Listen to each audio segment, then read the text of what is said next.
Bonjour les amis, aujourd'hui nous en sommes à la 4e vidéo de mon livre audio de la COVID-19 à la dictature mondiale. Dans la dernière vidéo, je vous avais expliqué que j'étais l'auteur-compositeur et l'interprète d'un CD de chansons pour enfants, Fraîcheur d'enfance. Alors le voici. J'étais clown, le clown porte-bonheur, et c'est des chansons pour des enfants de 4 ou 5 ans. Et vous avez toutes les paroles de chacune des chansons dans ce CD-là. Et ce CD-là est sorti en 2003. En 2016, j'en ai sorti un autre, encore avec mes compositions, paroles et musique, mais c'est mon ami Chantal Terrien qui chante mes chansons et mon frère pianiste qui l'accompagne au piano. Lui, ce CD-là est sorti en 2016 et il y a aussi un livret avec toutes les paroles. Si jamais ça vous intéresse, vous m'écrivez à solangebonheur60@gmail.com et on va s'organiser ensemble. J'ai aussi mon premier livre qui est ici, En Dieu je veux reposer. Ce livre-là est de la même grandeur, le même format que le deuxième sur la COVID, mais il est beaucoup moins épais. Il y a 130 quelques pages et puis ça se lit très bien. Donc, même chose, si mon premier livre vous intéresse, écrivez-moi, envoyez-moi un courriel. Donc, on était rendu à la page 13, c'est l'avant-propos du livre. Si une image vaut 1000 mots, une histoire analogique aide à mieux comprendre un sujet. Voici pourquoi je vous raconte une anecdote de la vie de mes ancêtres. En 1926, ça va faire bientôt 100 ans, là. Pensez-y, c'est loin, il y a 30 ans, là. On n'était pas avec les mêmes technologies d'aujourd'hui. En tout cas, je continue mon histoire. Vous allez comprendre pourquoi je vous parle de technologie. En 1926, mon grand-père maternel, à la fois ingénieur civil et en électricité, ainsi que professeur à l'École polytechnique de Montréal, a donné une conférence sur les espoirs de la science de l'époque. Entre parenthèses, je vous ai mis son nom. Il s'appelait Joseph Arthur Villeneuve. Et si vous allez dans votre ordinateur, à la barre de recherche, vous tapez Joseph Arthur Villeneuve et vous allez voir sa formation professionnelle, son parcours, tout ce qu'il a fait dans sa vie. Il a démontré par ses connaissances comment le monde pouvait s'attendre à l'avènement de la télévision. Dans ce temps-là, le mot n'existait même pas. La télévision couleur dans les foyers du Québec, la télévision couleur, mais du cinéma parlant. Pour les années qui devaient suivre, assistant à la conférence, ma grand-mère, tombée des nues, lui fit part de son immense étonnement. Elle considérait que son Joseph Arthur déraisonnait, imaginez-vous. À l'époque, il y avait juste du cinéma muet, noir et blanc, dans de grands écrans. Il n'y en avait pas dans les maisons, même pas de télévision noir et blanc. Elle considérait ma grand-mère que mon grand-père déraisonnait en énonçant ce qui lui apparaissait comme absolument ridicule et inconcevable. Faut se mettre à sa place. Pourtant, ma ma grand-mère faisait preuve d'assez d'intelligence et de jugement pour avoir élevé 7 enfants. Elle avait également appris le piano, le chant, la couture, la broderie, la poésie. Elle savait aussi très bien lire et écrire sans faute. Toutes les femmes de cette période ne jouissaient pas d'une aussi grande instruction générale. C'était pas comme aujourd'hui. Toutes les femmes de cette période, oui, je viens de le dire, des fois je me perds dans mon texte, tout cela pour vous dire qu'elle ne figurait pas parmi les sous-doués. Par contre, c'est là le hic, elle ne possédait aucune notion en matière de génie électrique. Par conséquent, elle ne parvenait pas à s'imaginer qu'une idée aussi hurluberlue pouvait s'envisager. À ses yeux, l'idée s'avérait parfaitement insensée, à savoir l'événement de ce que nous appelons maintenant la télévision. En partant de son ignorance, nous comprenons aisément pourquoi. Quand t'as pas de notion, t'as pas de notion. Comment qu'on peut savoir quelque chose qu'on connaît pas? Hein? C'est la logique même. Son manque d'information et de connaissances en ingénierie électrique lui bloquait totalement l'accès à cette prévisibilité. C'est là qu'on arrive avec le parallèle en lien à la COVID et la dictature mondiale, le manque d'information, de savoir, de connaissances. C'est ce qui a fait toute la différence, à savoir pourquoi ma grand-mère pensait que mon grand-père était un peu sauté. Bon, donc son manque d'information et de connaissances en ingénierie électrique lui bloquait totalement l'accès à cette prévisibilité.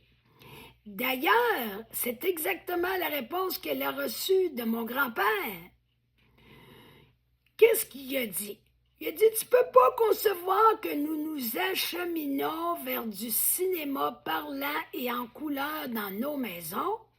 C'est tout à fait normal, car tu n'as pas, comme moi, acquis la formation académique nécessaire pour accéder à cette déduction. Mon grand-père, lui, avait tout ce bagage au préalable. C'est ce qui lui donnait la possibilité d'énoncer quelque chose qui, aux yeux de ma grand-mère, apparaissait totalement insensé. Je comprends que pour toi, Jeanne, c'est de la pure folie. Fais-moi confiance, je t'assure que si tu ne décèdes pas trop jeune, tu verras cet avènement de ton vivant. Elle a effectivement connu la télévision avant son décès en 1967. J'utilise cette anecdote de l'histoire de mes grands-parents comme métaphore relative à la réaction de la plupart des gens qui achètent le narratif covidien comme vérité incontestable. Évidemment, ma grand-mère les illustre. Remarquez bien qu'en fin de compte, c'est mon grand-père qui avait raison au-delà de toute apparence plausible. De même en est-il par rapport à la COVID et à l'avènement du nouvel ordre mondial. Ça, à regarder ça à première vue, là, ça apparaît pas plausible, mais pas du tout. Mais ça l'est. Mais ce qui fait qu'on peut le percevoir, c'est les informations et les connaissances qu'on a été chercher. Si on n'a pas été les chercher, on ne peut pas comprendre. Et c'est le but aussi de mon livre, c'est d'apporter, de rendre accessible toutes ces connaissances-là, ces informations-là qu'on a besoin pour concevoir ce qui se passe dans la réalité. OK. De même en est-il par rapport à la COVID et à l'avènement du nouvel ordre mondial. Les gens qui ne se limitent qu'aux informations des médias de masse, en leur accordant toute confiance, ne peuvent absolument pas comprendre ce qu'ils jugent de... Devinez le terme qu'on a entendu très souvent, jour après jour, ceux qu'ils jugent de complotistes, complotistes illuminés. Un peu comme ma grand-mère pensait que mon grand-père était illuminé. Complotistes illuminés ou décervelés, décrochés de la réalité. Il leur manque trop d'informations et de connaissances pour les assembler en un tout cohérent. Parfaitement consciente de l'importance capitale d'accéder aux données essentielles de la situation, je travaille depuis au moins 3 ans à vous les fournir. J'étais à cette époque-là rendue à 3 ans de travail, mais j'en ai fait 4, en tout et partout. J'espère seulement qu'elles seront suffisamment claires, mes données, et exhaustive pour dissiper l'incompréhension de plusieurs. Toutefois, je sais d'avance que je perds instantanément des joueurs auprès des gens qui s'abandonnent en toute confiance au gouvernement. Ça, c'est un gros problème. Comme un vampire déguerpi devant un crucifix, prétendre que nous nous acheminons mondialement vers une dictature totale suscitera une rapide fuite en avant pour plusieurs. Je n'ai pas besoin de vous le dire, vous l'avez constaté par vous-même très souvent. Je suis consciente qu'une partie de la population s'abstiendra de me lire. J'en arrive à cette conclusion grâce à ma compréhension de l'aspect psychologique très particulier dans lequel baigne ce processus politique depuis la crise COVID en 2020. Le glissement vers le totalitarisme risque de perpétuer le même phénomène de déni. Je ne forcerai donc pas la note, même si je suis musicienne, je ne vais pas forcer la note, pour contraindre à l'éveil des cœurs et des esprits. Psychiquement, tant de personnes encore, ça c'est important à comprendre, ne peuvent accueillir sereinement, sans virer fou, et en toute lucidité, la réalité de cette époque très troublante. C'est tellement perturbant que dans l'inconscient, les gens se disent « Non, non, non, non, faut pas que je vois les choses comme ça, sinon, on va virer sur le capot. » La densité traumatisante de l'attaque dont les humains sont l'objet par les tout-puissants tireurs de ficelles de ce monde les y empêche. Consciemment ou inconsciemment, ils protègent ainsi leur santé mentale. Ne leur imposons donc pas un réveil trop brutal qui pourrait dépasser leur capacité à supporter des dégâts émotionnels majeurs. Il y a une protection sur le plan psychologique. Quand quelque chose est trop traumatisant, l'esprit bloque tout ça. Il y a un blocage automatique qui se fait, puis qui dit à l'esprit de la personne « Va pas là, c'est dangereux, il y a une lumière rouge. » Alors, il ne faut pas rien forcer parce que on pourrait faire souffrir les gens terriblement. Ça serait d'une très grande violence de forcer la note. Sans le vouloir, je l'ai fait. Puis j'ai vu que ça ne donnait rien, première des choses, puis que ça faisait juste perturber les gens et affecter mes relations avec les autres. Alors, c'est vraiment pas la chose à faire.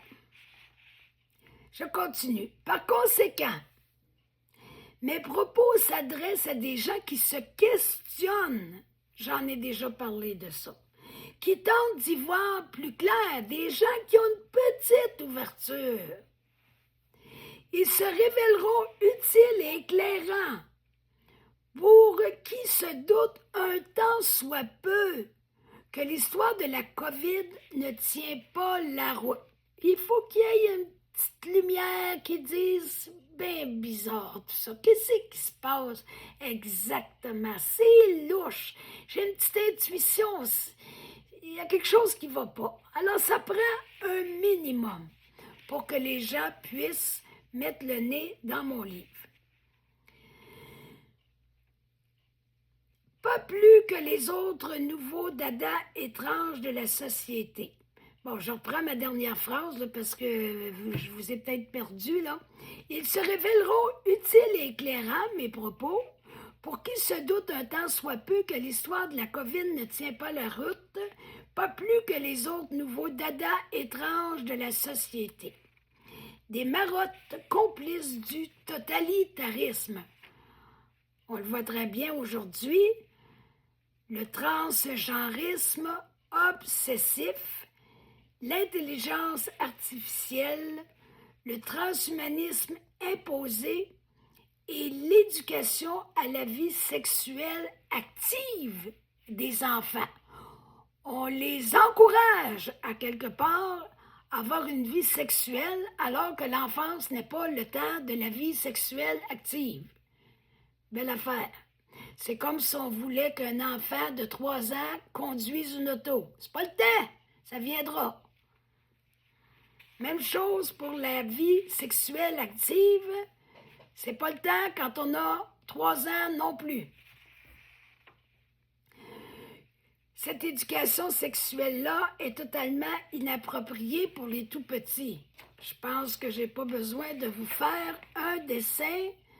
N'importe qui a un peu de bon jugement et de psychologie et de connaissances minimales et un peu d'intelligence comprend ce que je viens de dire.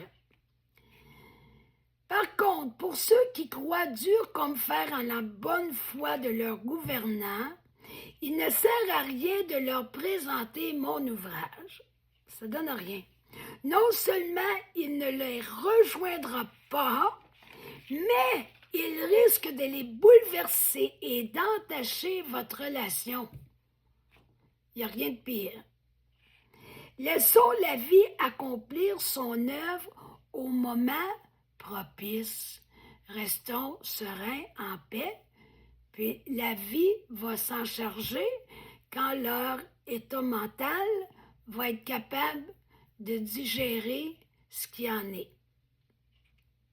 Avec le temps, la souffrance qui naît du déni de la réalité, parce que c'est ça qui se passe actuellement, beaucoup vivent dans le déni de la réalité sociale et mondiale actuelle. La souffrance qui naît du déni de la réalité travaille très bien pour ouvrir les yeux de chacun. Elle y veillera de manière parfaitement bien adaptée à l'état psychique de chaque individu. Finalement, proposons une autre version des faits à ceux qui semblent ouverts à une remise en question, mais capitulons quand une résistance évidente se fait sentir. Autrement dit, soyons attentifs aux signaux envoyés dans les conversations, similairement aux feux de circulation qui nous indiquent le comportement à adopter. C'est simple comme ça. Face à des signes d'ouverture. C'est comme un feu vert. Le feu vert, on peut y aller, on avance. Il y a de l'ouverture, alors on y va. C'est le temps. Mais devant la résistance, oh, feu rouge, on s'arrête, on bouge plus et on espère patiemment, on souhaite et on reste patient, on attend le prochain feu vert. Il y en aura tout probablement un prochain feu vert. C'est juste que d'une personne à l'autre, ce sera plus ou moins long. Faut pas se décourager. Il s'agit de rester patient et la plupart des gens vont finir par voir clair avec le temps. C'est un peu comme dans le temps de la Deuxième Guerre mondiale. Les gens ne voulaient pas croire qu'un monsieur Hitler était pour exterminer des Juifs comme il le fait. Mais ils ont vu avec la réalité devant leurs yeux que c'est ça qui s'est passé. La réalité parle d'elle-même. L'expression qui dit « qui vivra verra », c'est très terre à terre. Alors soyons patients, ça viendra quand ce sera le bon moment pour chaque personne. Alors, à la prochaine, on continue une autre fois. Bonne fin de journée.